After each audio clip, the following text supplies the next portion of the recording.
Dobrý večer nebo dobrý den, já vás zdravím u dalšího videa.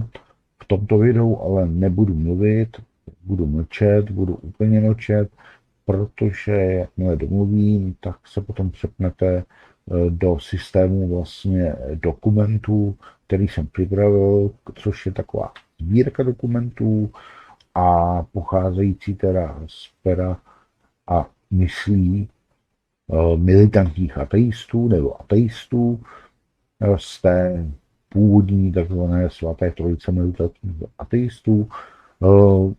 Poslást to nemyslím bez zlém, to myslím úplně normálně. Zrovna gnostici mají s ateisty velice společný úctu k vědě a to, co je řečeno v těch videích, tak myslím, že s většinou obsahu naprosto souzním v tom, co těhle dva pánové řeknou, které tam představím. No a budou to dva myslitele, které znáte asi, které vám něco říkají.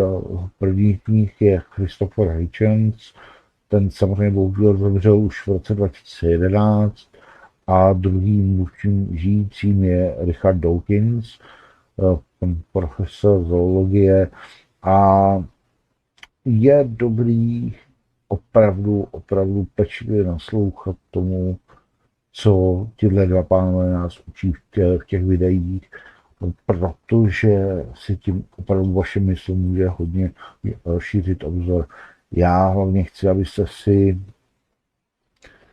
připomněli všechny ty věci, třeba na kterých jsem já upozorňoval v svých videích, protože s pánama, s oběma mám dost velkou shodu na tom, co se nám v těch demiurgických náboženstvích nelíbí a obecně i v náboženstvích, co považujeme teda za škodlivé, ale oni jdou úplně na jádro, oba dva, a je to dobře. Zároveň jedna věc vás tam může zmást v jednom tom příspěvku, s příběhem Richardem Dawkinsem, kde na závěr běží jakási, je to příspěvek o vědě a když se tam baví s jedním pánem, asi taky vědcem bývalým, který je křesťan, věřící křesťan, a na konci má nějaký ještě proslov za potlesko a za zničení berlínské zdi, a sami vidíte, že to je úplně vytržené z toho smyslu toho příspěvku, takže prosím na to určitě nezapomeňte na ten okamžik, že ten se objeví. Ten se mi rozhodně nelíbil, protože srovnávat stržení berlínské zdi, která byla stržena kvůli svobodě a obnovení demokracie v Německu, s tím, jestli můžou kreacionisté nebo lidé, kteří vyznávají inteligentní design, pracovat v vědeckých institucích, které podléhají samozřejmě kvalitě vědy, tak to je problém asi trošku úplně jiného rázu. Jo, je to docela děsivé. Jinak je tam ukázka i z jednoho filmu od Richarda Dawkinsa. Já vám na něj dám samozřejmě odkaz na celý ten film, jako ne, to asi nemám, to mám tam pouze ukázku a doporučuji si ho určitě najít a najít si i ostatní filmy od Richarda Dawkinsa, protože jsou prostě kvalitní. Myslím, že se to jmenuje Kořeny zla, tuším, jo, takže to jsou velice důležité věci. Takže teď vám přeju samozřejmě nádherný poslech a určitě přemýšlet, prosím, přemýšlejte úplně do konce. A pokud bude nějaká poznámka od vás, tak dolů pod video vlastně ji napište a případně já se k těm poznámkám vrátím v nějakém dalším videu, které budu dělat a kde budu třeba použít ty poznámky k tomu, abych na ně odpověděl. Bylo by jako zajímavé udělat odpovědi na poznámky ze všech těch videí, která mi vyšly. Samozřejmě, ale i tak můžu vybrat i odpovědi ze svých facebookových třeba témat, která jsem dal jakoby do toho internetového prostoru, kde ty odpovědi jsou také, a udělat z toho samozřejmě samostatné video. Zatím tedy, omlouvám se, pouze v češtině. Pokud se povede vyjednat nějaký další způsob, aby ta videa byla aspoň dabovaná v angličtině, tak se o to pokusím. Sám bohužel to nezvládám. Kdyby se našel někdo, kdo umí česky a anglicky perfektně a umí případně nadabovat, ale nadabování není asi vhodný. Doporučil bych spíš, kdyby někdo dokázal udělat titulky anglické nalumené slovo, tak se mi když tak také přihlašte. Samozřejmě žijeme v kapitalismu, všichni očekávají peníze a za práci se platí, ale záleží samozřejmě na domluvě. Tohle takovou. Moje videa jsou taková speciální a já bych byl rád, aby taková zůstala, ale zároveň bych je potřeboval dostat do toho amerického prostoru, anglického prostoru a do toho prostoru amerického, do toho prostě anglofilního prostředí, protože samozřejmě ten dosah je v tu chvíli skoro půlka planety, takže jako má to velký smysl. Já hlavně jakoby strašně rád jakoby rozšiřuju to, co si myslím dál. Je to takový virus, který teď na vás pouštím, takže užijte si viru a napište samozřejmě do komentářů, jak se vám video líbilo. Děkuju moc. Naschledanou. My next guest wrestles with God. Not literally. Well, actually literally. In his latest book, it's called God is Not Great, How Religion Poisons Everything. And here to talk about it is author and journalist Christopher Hitchens. Mr. Hitchens, why do you hate our Lord Jesus Christ so much? Well, I can't hate anyone in whose existence I don't really believe, but I think one reason I do dislike him and the ghastly, aging, intolerant virgin who you just showed live from Brazil is he said that he eschewed the birth canal. Or rather, perhaps I put it another way, use the birth canal only as a one-way street. This is a thing that almost all religions have in common. There's something they hate about the genitalia, especially the female. I don't share this view. Well, that's a good point. But the thing is, if you hate religion because of it's the worst followers, it's like hating alcohol because there are drunks. No, it's not because of the worst followers. It's because the texts themselves say what they say. They say, take no thought for the morrow, for example, if it's the New Testament. Forget everything, leave your family, abandon your friends, just follow me because the world is coming to an end really soon and nothing else matters. That's not moral instruction. If it's the Old Testament, they say, as long as you can kill every other member of every other tribe, leaving only the virgin females of the other team as captives for purposes unstated, then you'll get to the promised land. That's not moral teaching either. You don't need to be an extremist or a fundamentalist to say, well, that is what the religion actually says. Islam says, not the Quran itself, but the Hadith, equally respected, says, someone tries to leave the religion, kill him. He's dead as an apostate. The fundamentalists have the original texts on their side. As long as these texts are respected, we're always in danger of a revival of the most poisonous, toxic, horrible stuff. But Christopher, not all religions are relative. I mean, we don't. My mother doesn't fly planes into buildings. She just goes to church on Sunday. Which church is that? St. Gregory's, Catholic Church.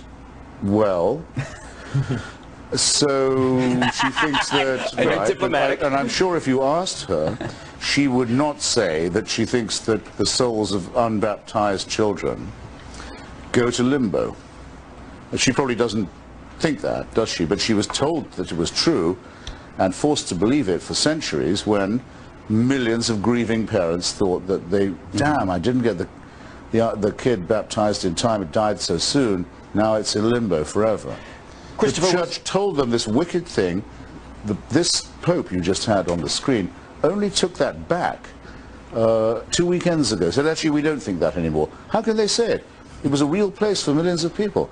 This is an evil, cruel teaching. By the way, having said that they got something so big, so wrong, you notice they're ready to be infallible all over again. Maybe she goes to St. Gregory's for the company. I have no idea. I think she probably does. If she goes for the religion, she's going to a place that preaches wicked things. That same church says AIDS in Africa is, of course, very bad, but not as bad as condoms in Africa would be. Let's just get away from religion. Let's talk about God. I believe in God because I figure if I'm wrong, I won't know.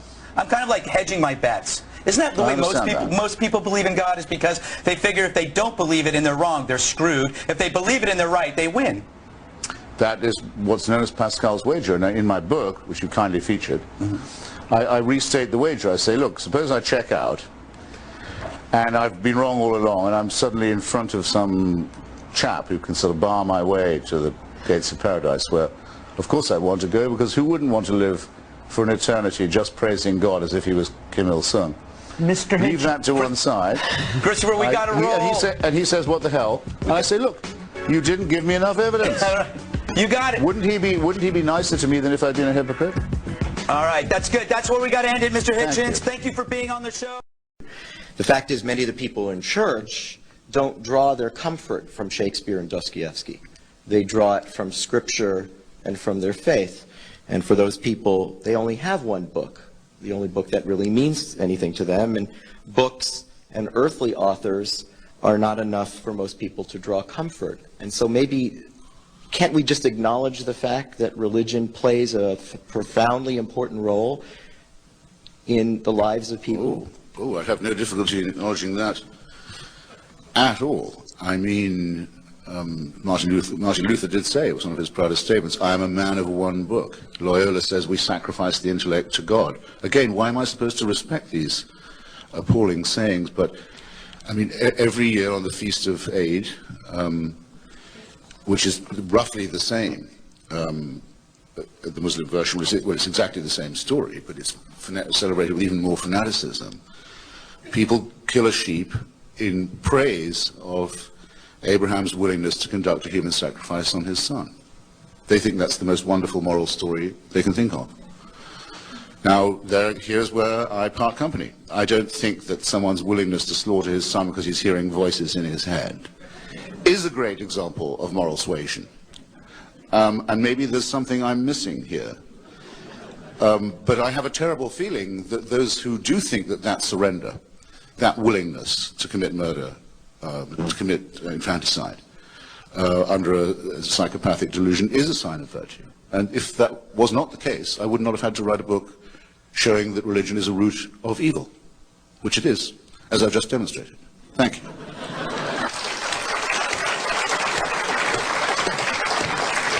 I mean, isn't this, at least even, certainly Christopher, who I think is chomping at many bits here, I mean, isn't this the fundamental problem of this conversation that we've engaged in, that it's not really religion, it's radical religion that we need to be worried about? Christopher, I'll get to you in a second. I know you want back in. I mean, there are many Muslims who read the Quran and practice Islam who are not overwhelmed by jihadist mindsets. There are Christians who are in church today who are not thinking about the Antichrist or apocalypse or Armageddon or the end of the world or any apocalyptic visions. There are Jews who don't spend their days in synagogue romanticizing about Judea and Samaria.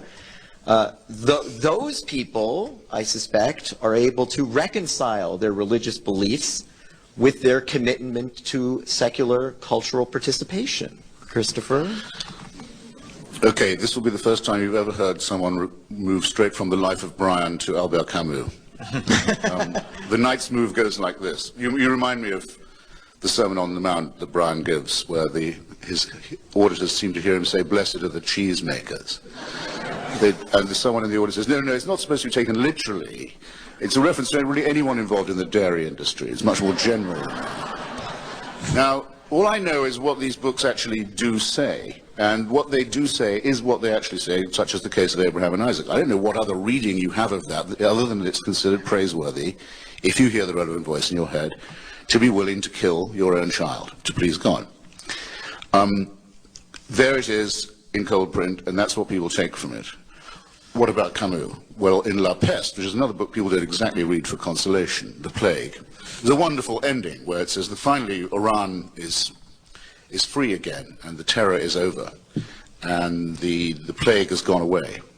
But the rats are still down there in the sewers, and they're still carrying and incubating those bacilli, and they're waiting their chance, and they will, as the book ends by saying, one day those sewers will send their rats up again to die in a free city.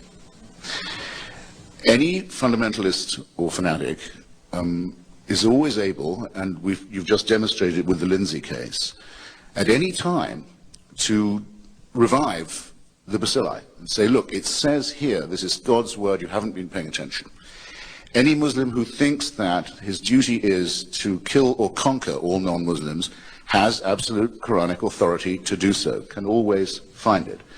Is this book the word of God or not? I think self-evidently not. It's a very inept plagiarism of Judaism and Christianity, as is almost the whole of the Islamic canon. But there is the authority. Does the Al-Azhar Mosque, the spiritual headquarters and intellectual HQ of Sunni Islam in Cairo, has it yet issued a denunciation saying it is not permitted to Muslims, it is haram to blow up the mosques of their co-believers, the Shia in Iraq? No, it has not done so. This is uncondemned. I'll give you countless other examples. And finally, on this point of the most overrated thing of all, I think, ecumenicism.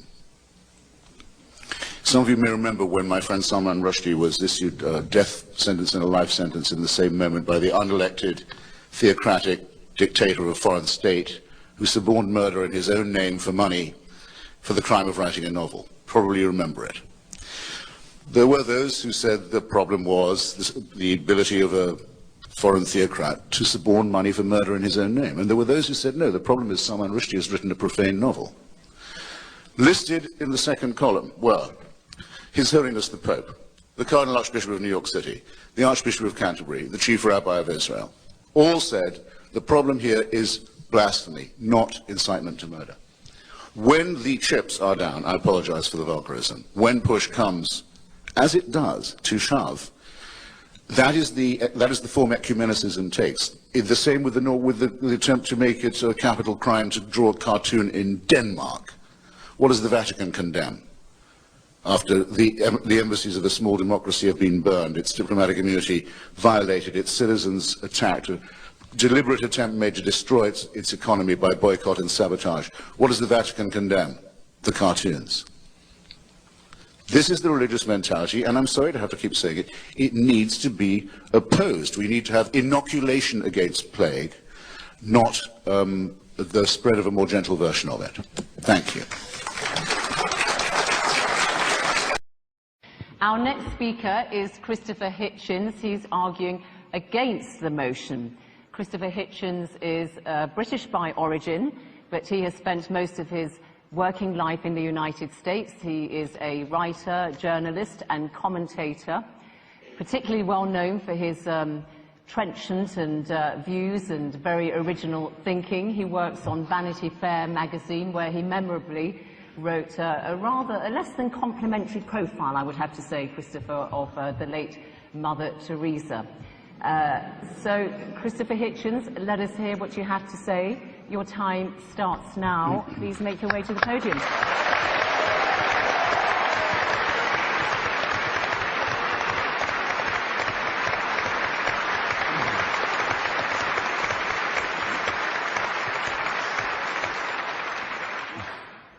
Well, Your Grace, ladies and gentlemen, brothers and sisters, and Zainab, who did something that I almost never have had experienced before, paid a compliment to my shirt before we came on tonight, which I was able to return by pointing to hers, which you're feasting your eyes on now, and saying, I once saw Norman St. John Stevas, now Lord Stevas of Fawley, wearing a shirt just like that on the television. And he was asked by his interviewer, gosh, what a lovely shirt, where did you get it? And Stevas said, do you really like it? He said, I call it sort of crushed cardinal. I might add, in the spirit of fraternity, which I'm sure will inform this entire soiree, that the mere existence of Lord Stevas of Fawley is testimony to the breadth of the church. Now, I'm sorry, though, to have to begin by disagreeing with His Grace. If you're going to be a serious grown-up person and appear to defend the Catholic Church in public in front of an educated and literate audience, you simply have to start by making a great number of heartfelt apologies and requests for contrition and forgiveness. Now, you might ask, you're fully entitled to ask, brothers and sisters, who am I to say that?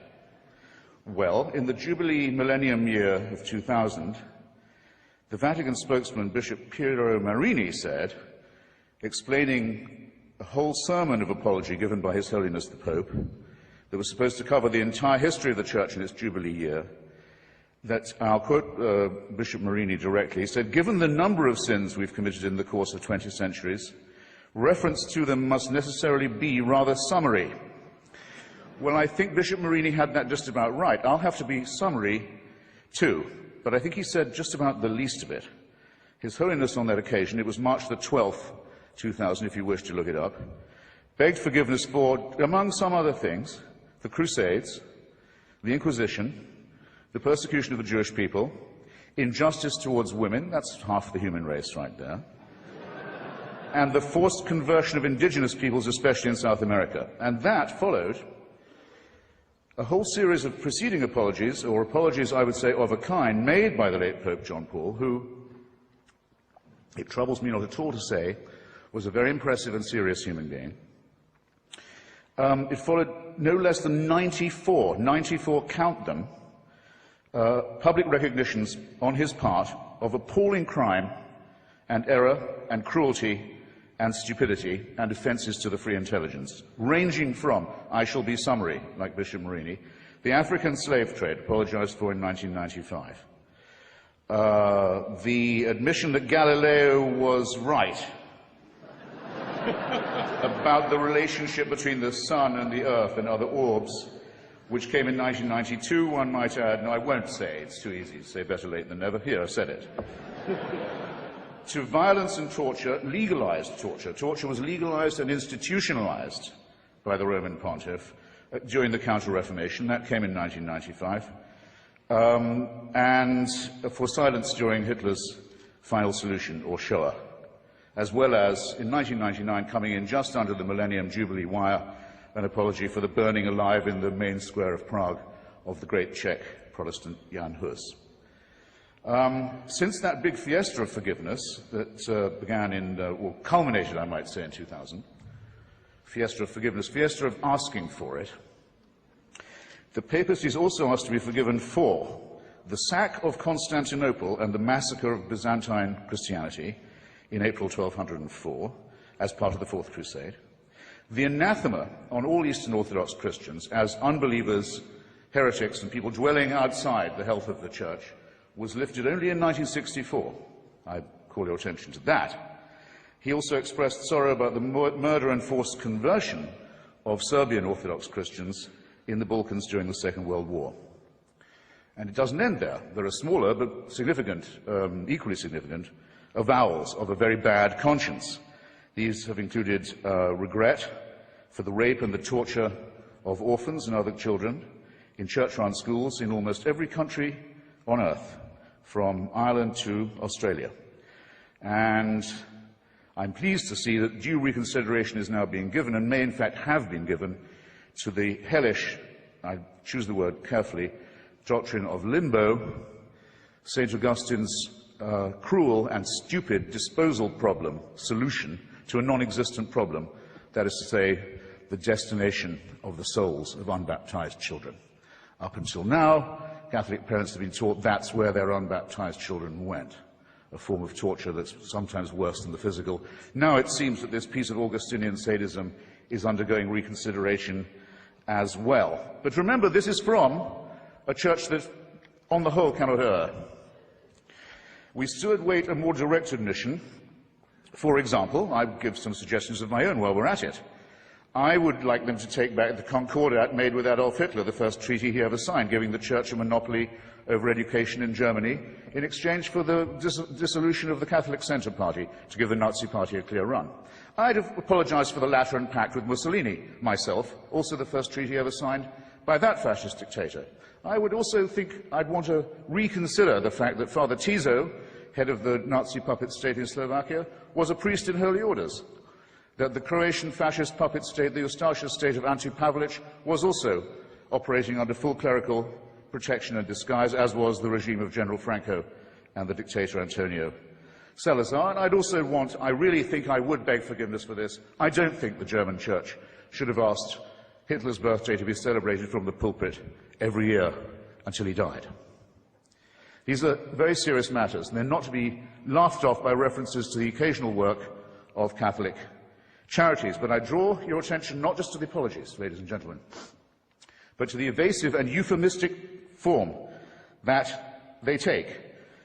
Joseph Ratzinger, the current Pope, considered by some, by Catholics, to be the Vicar of Christ on earth, says of Indians, of the Indians who were massacred in the course of conversion in Brazil, after the apology had been made to them, he said, nonetheless, it must be remembered that before we came to convert them, they were silently awaiting the arrival of the church.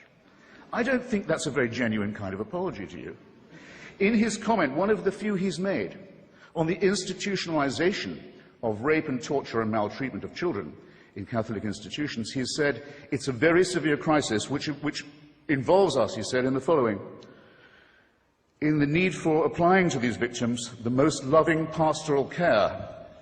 Well, I'm sorry. They've already had that.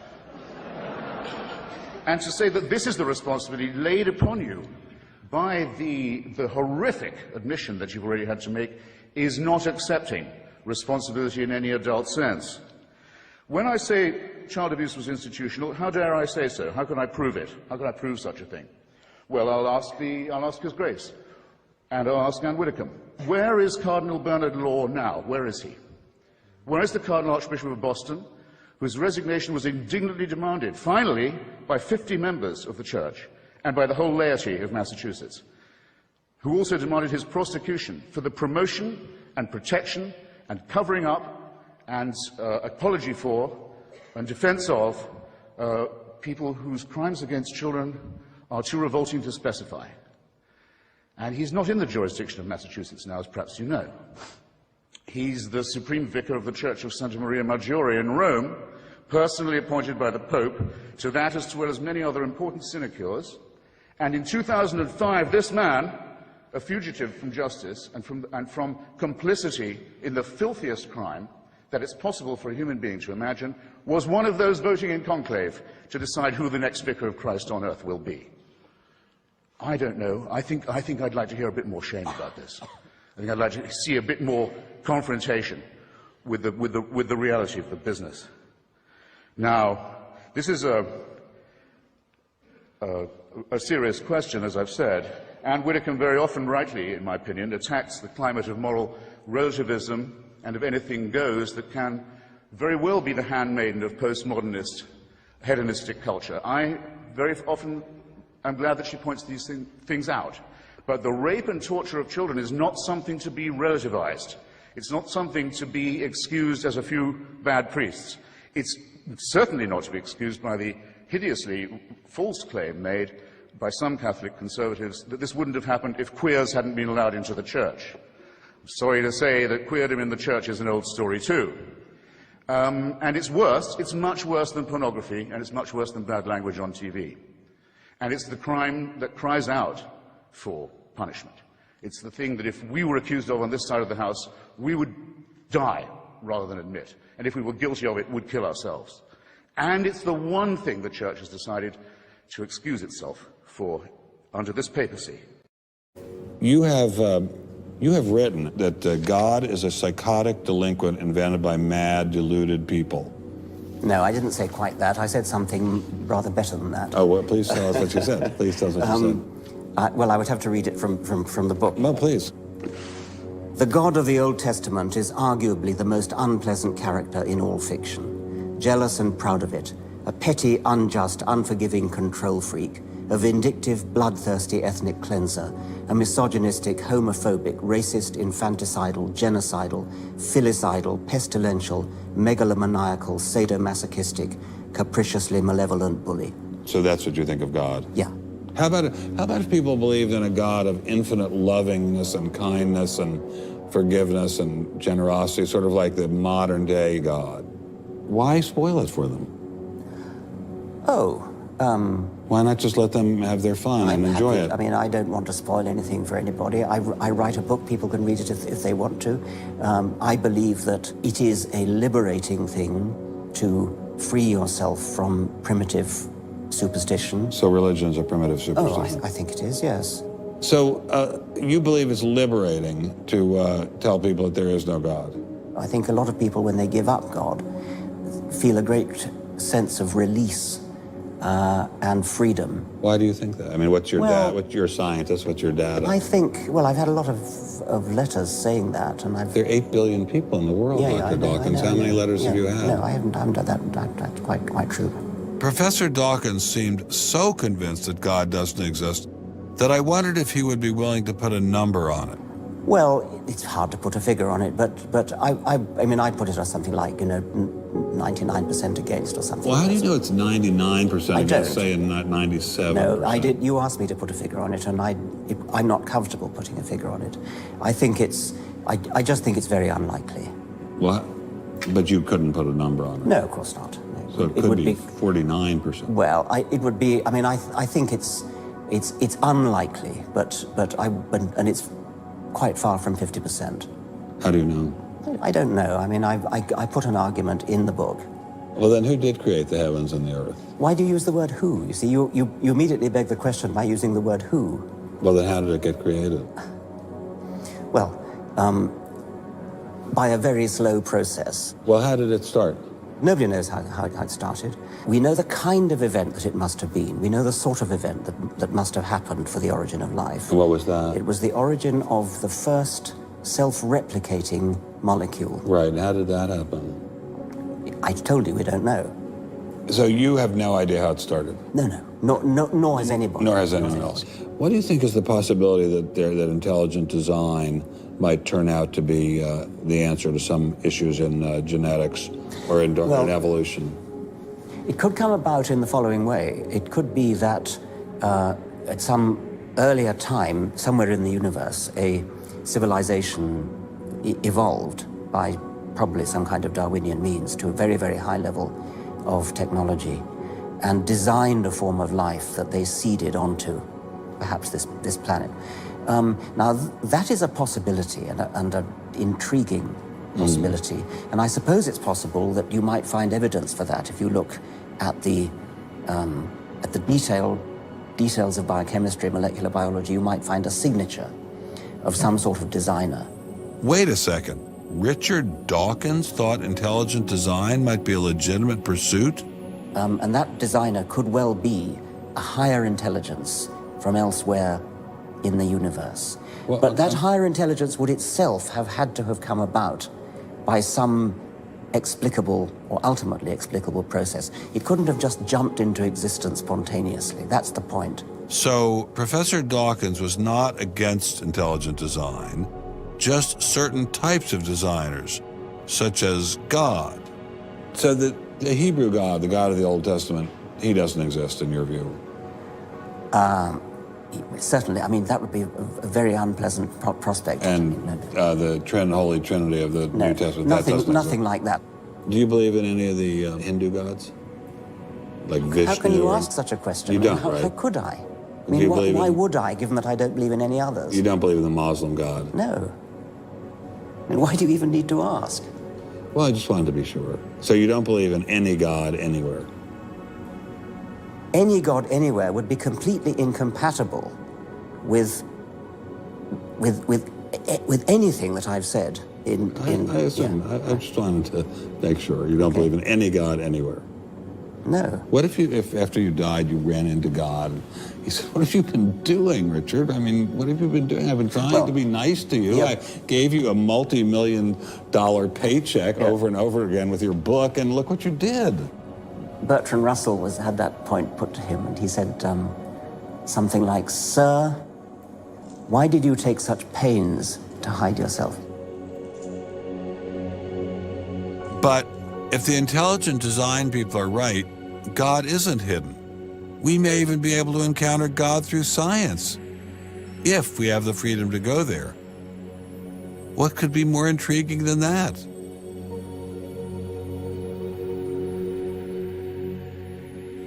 We take freedom for granted here in the United States. Freedom is what this country is all about. And a huge part of freedom is freedom of inquiry. But now, I'm sorry to say, freedom of inquiry in science is being suppressed. Behind me stands a wall that encircles the free sectors of this city. part of a vast system of barriers. There are people out there who want to keep science in a little box where it can't possibly touch a higher power, cannot possibly touch God. Those barriers cut across Germany in a gash of barbed wire, concrete, dog runs, and guard towers. If you believe in God, and you believe that there is an intrinsic order in the universe, and you believe that it's the role of science to try to pursue and understand better that order, you will be ostracized. I'm frightened by this, but I'm not going to let it stop me from investigating and from speaking. The wall cannot withstand freedom.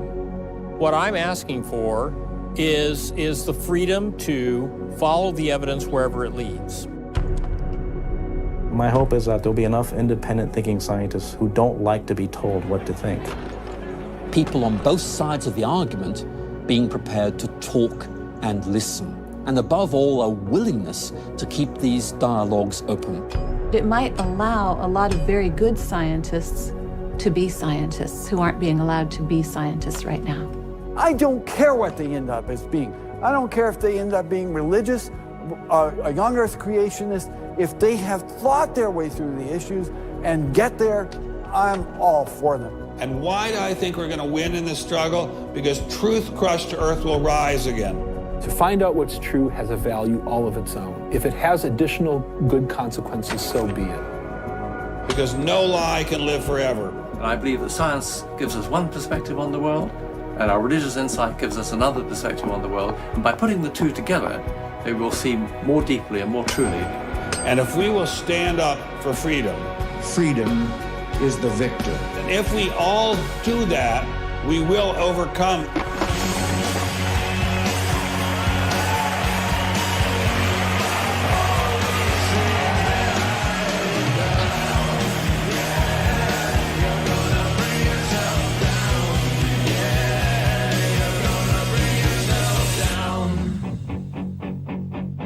I've taken a first step by speaking out on this issue.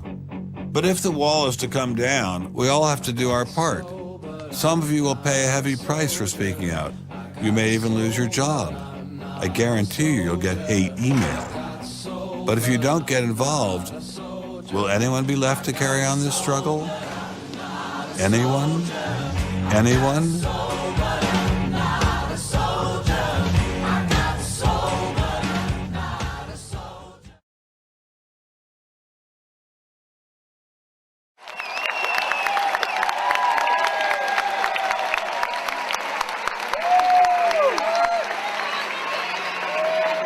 I was at first as outraged as everybody else by the Pope's opening remarks as soon as he landed in Edinburgh, blaming atheists for the atrocities of Hitler and the others of the 20th century. But then I took comfort from it, because it seemed to me that in a way it was showing that we had rattled them so much that he was forced to the ignominious expedient of attacking us so as to divert attention from the real crimes that had been committed in the name of the Catholic Church. I can just imagine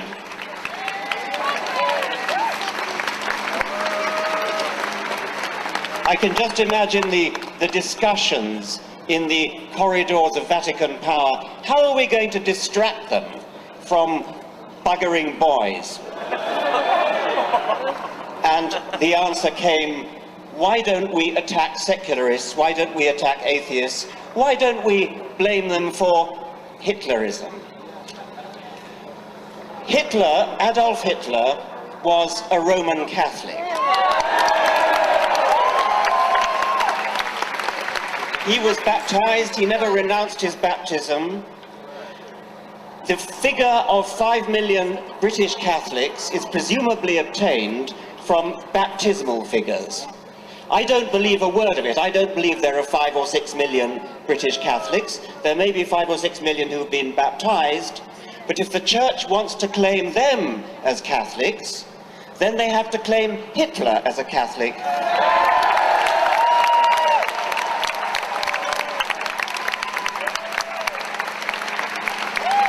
At very least, Hitler believed in a personified providence. He often spoke of it, and it was presumably the same providence that was invoked by the Cardinal Archbishop of Munich in 1939, when Hitler escaped assassination and the Cardinal ordered a special Te Deum in Munich Cathedral, quote, to thank divine providence in the name of the Archdiocese for the Führer's fortunate escape. I'm going to read a speech made in Munich, the heart of Catholic Bavaria, in 1922, and I leave you to guess whose speech it is. My feeling as a Christian points me to my Lord and Saviour as a fighter. It points me to the man who once in loneliness, surrounded by a few followers, recognized these Jews for what they were and summoned men to fight against them, and who, God's truth, was greatest not as a sufferer but as a fighter. In boundless love as a Christian and as a man, I read through the passage which tells how the Lord at last rose in his might and seized the scourge to drive out of the temple the brood of vipers and adders. How terrific was his fight against the Jewish poison. Today, after 2,000 years, with deepest emotion, I recognize more profoundly than ever before the fact that it was for this that he had to shed his blood upon the cross. That was one of numerous speeches by Adolf Hitler, passages in Mein Kampf, where Adolf Hitler invoked his own Roman Catholic Christianity. No wonder he received such warm support from within the Catholic hierarchy of Germany.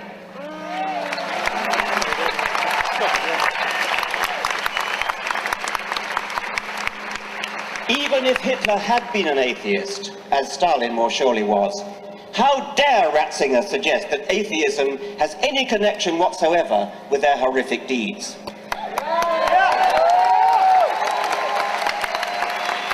Any more than Hitler's and Stalin's non-belief in leprechauns or unicorns, any more than their sporting a moustache along with Franco and Saddam Hussein. There is no logical pathway from atheism to wickedness, unless, that is, unless you are steeped in the vile obscenity at the heart of Catholic theology. I refer to the doctrine of original sin. These people believe, and they teach this to tiny children, at the same time as they teach them the terrifying falsehood of hell, that every baby is born in sin. That would be Adam's sin, by the way. Adam, who, as they themselves now admit, never actually existed. Original sin means that from the moment we are born, we are wicked, corrupt, damned, unless we believe in their God, or unless we fall for the carrot of heaven and the stick of hell.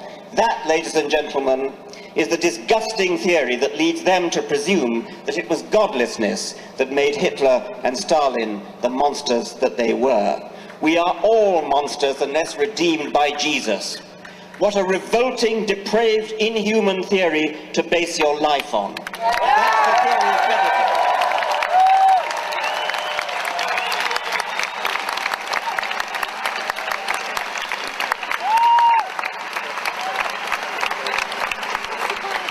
Joseph Ratzinger is an enemy of humanity. He's an enemy of children whose bodies he's allowed to be raped and whose minds he is encouraged to be infected with guilt. It's embarrassingly clear that the Church is less concerned with saving child bodies from rapists than with saving priestly souls from hell, and most concerned with saving the long-term reputation of the Church itself. He's an enemy of gay people, bestowing on them the sort of bigotry that his church used to reserve for Jews before 1962. He's an enemy of women, barring them from the priesthood, as though a penis were an essential tool for pastoral duties.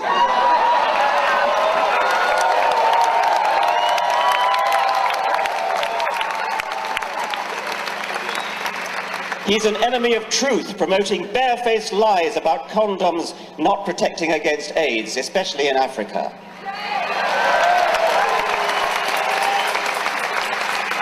He's an enemy of the poorest people on the planet, condemning them to inflated families that they cannot feed, and so keeping them in the bondage of perpetual poverty.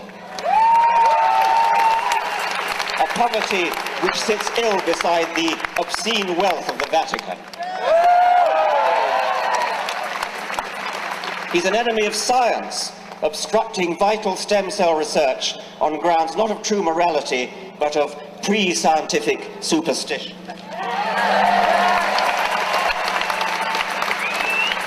Ratzinger is even an enemy, he's even an enemy of the Queen's own church, arrogantly dissing Anglican orders as, quote, absolutely null and utterly void, while at the same time shamelessly trying to poach Anglican vicars to shore up his own pitifully declining priesthood.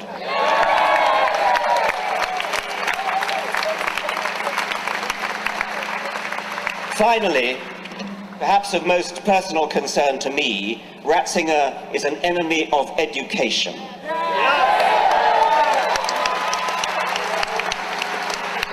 Quite apart from the lifelong psychological damage caused by the guilt and fear that have made Catholic education infamous throughout the world, he and his church foster the educationally pernicious doctrine that evidence is a less reliable basis for belief than faith, tradition, revelation, and authority. His authority. Thank you very much. You take that, please.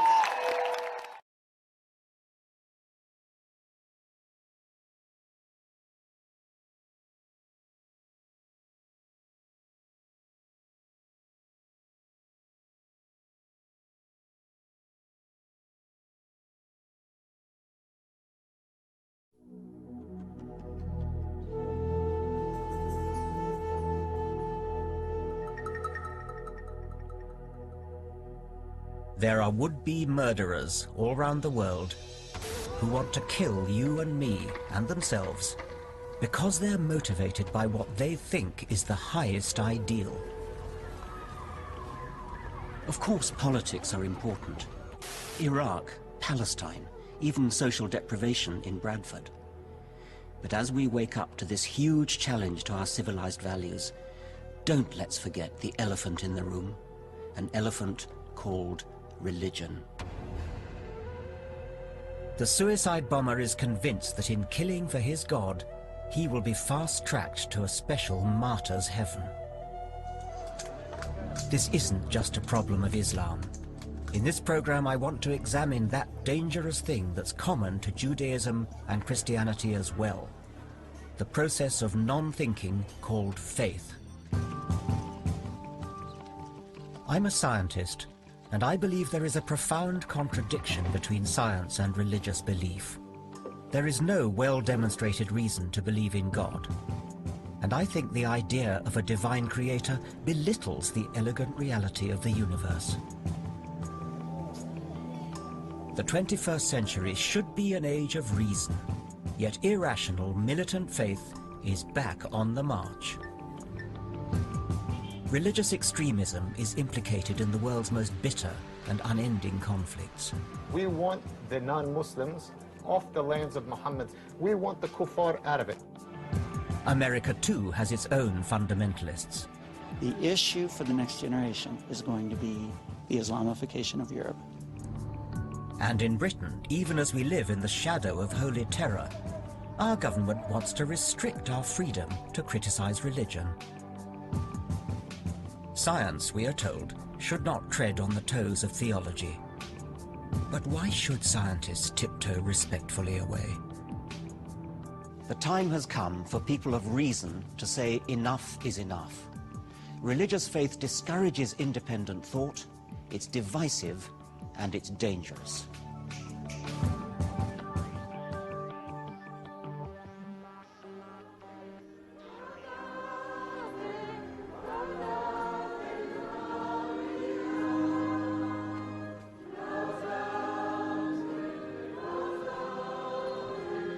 It looks lovely, doesn't it? Inoffensive and gentle. But isn't this the beginning of that slippery slope that leads to young men with rucksack bombs on the tube. If you want to experience the medieval rituals of faith, the candlelight, incense, music, important-sounding dead languages, nobody does it better than the Catholics.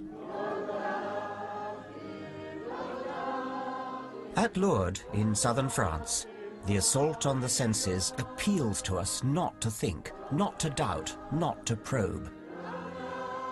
And if we can retain our faith against the evidence, in the teeth of reality, the more virtuous we are. Pretty impressive sight, isn't it? I could imagine finding it very seductive. Partly because of the tremendous feeling of group solidarity that there must be. If you have the delusion that you're Napoleon, it must be a fairly lonely feeling because nobody else agrees with you. Your faith that you're Napoleon needs a lot of shoring up. But these people here, thousands of people, all have exactly the same delusion. And that must give wonderful reinforcement to their faith.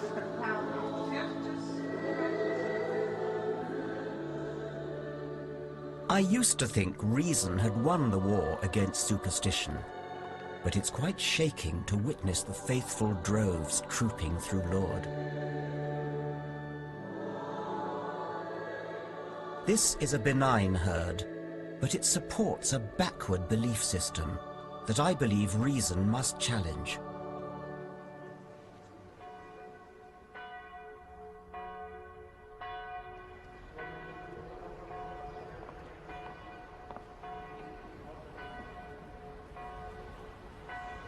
Daylight reveals more of this shrine, where a myth is perpetuated that a virgin who gave birth, Christ's Mother Mary, appeared here once to an impressionable, and I do mean impressionable, young girl.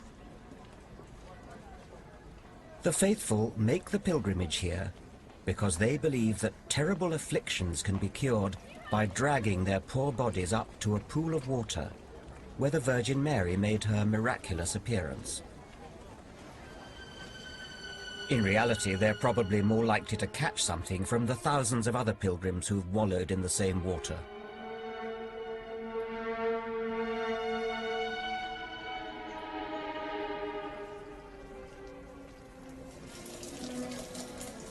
Is it something that Catholics feel they ought to do in their life, rather like Muslims going on the Hajj to Mecca?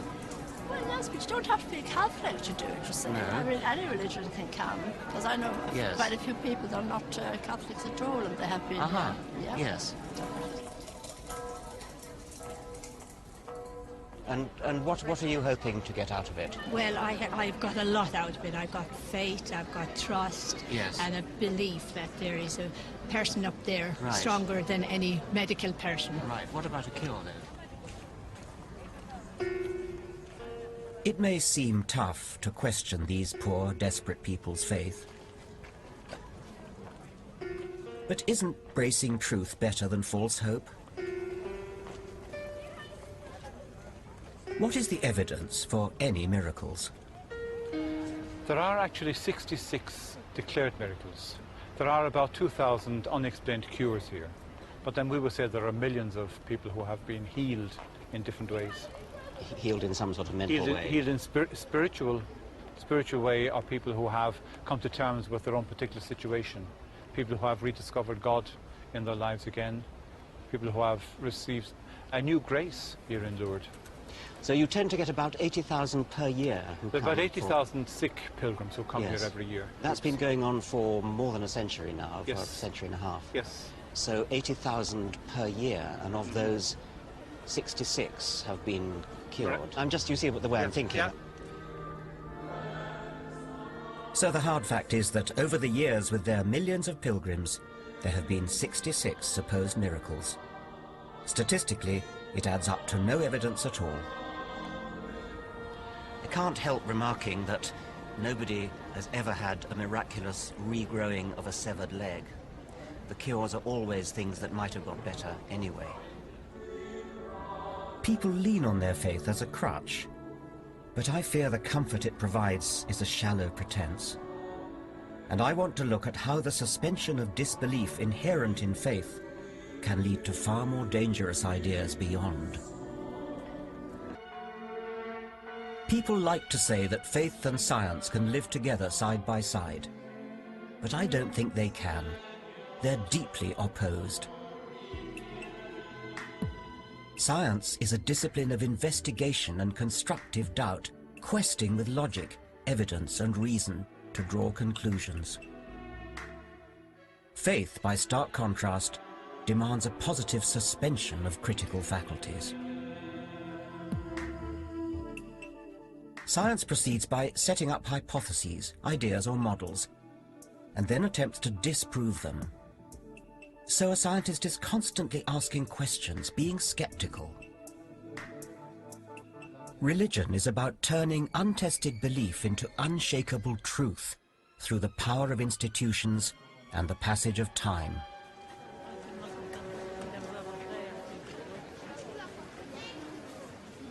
Let me give you an example of this with the story of the Assumption of Mary.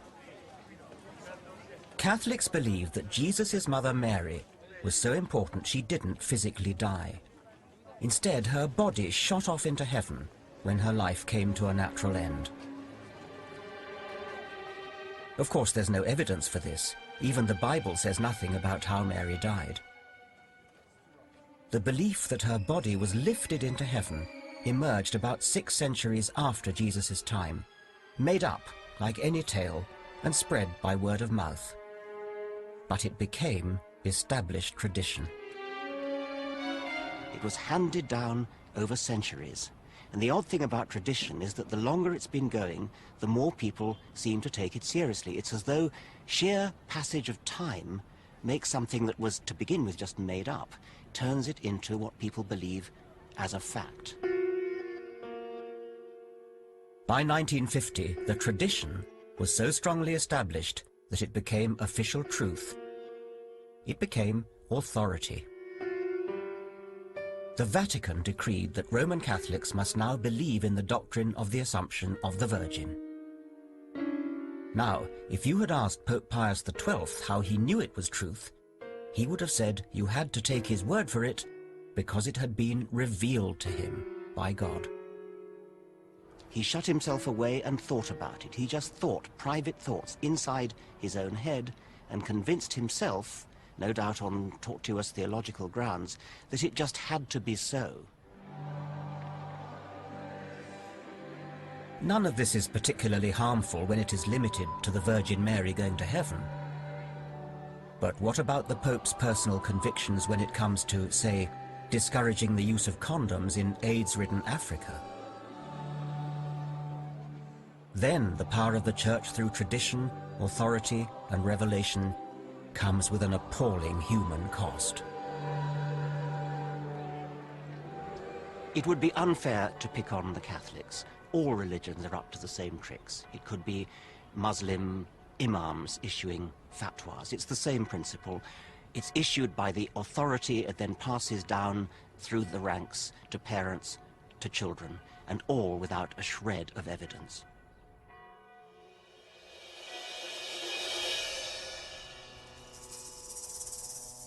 Unlike science, which sees it as a challenge, religion thrives on unsolved mystery. For early humanity, what was mysterious and unexplained was so vast that only an equally vast higher being, an alpha male in the sky, could fill that gap. How would our ancestors have responded to the sunrise? There must be a fiery charioteer, a sun god to accept our sacrifices, a supreme being who, on the first day of creation, announced, "Let there be light." But scientific investigation has rolled back that mystery.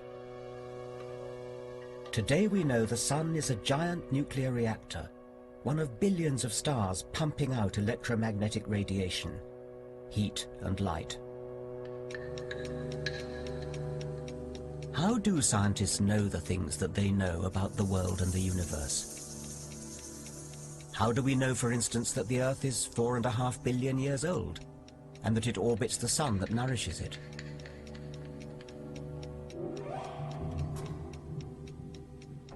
How do we know that these dinosaurs are hundreds of millions of years old? The answer is evidence. Tons and tons of mutually supporting evidence. Science is about testing, comparing and corroborating this mass of evidence, and using it to update old theories of how things work. I do remember one formative influence in my undergraduate life. There was an elderly professor in my department who had been passionately keen on a particular theory for, a number of years. And one day an American visiting researcher came and he completely and utterly disproved our old man's hypothesis. The old man strode to the front, shook his hand and said, "My dear fellow, I wish to thank you. I have been wrong these 15 years. And we all clapped our hands raw. That was the scientific ideal of somebody who had a lot invested, a lifetime almost invested into theory. And he was rejoicing that he had been shown wrong and that scientific truth had been advanced.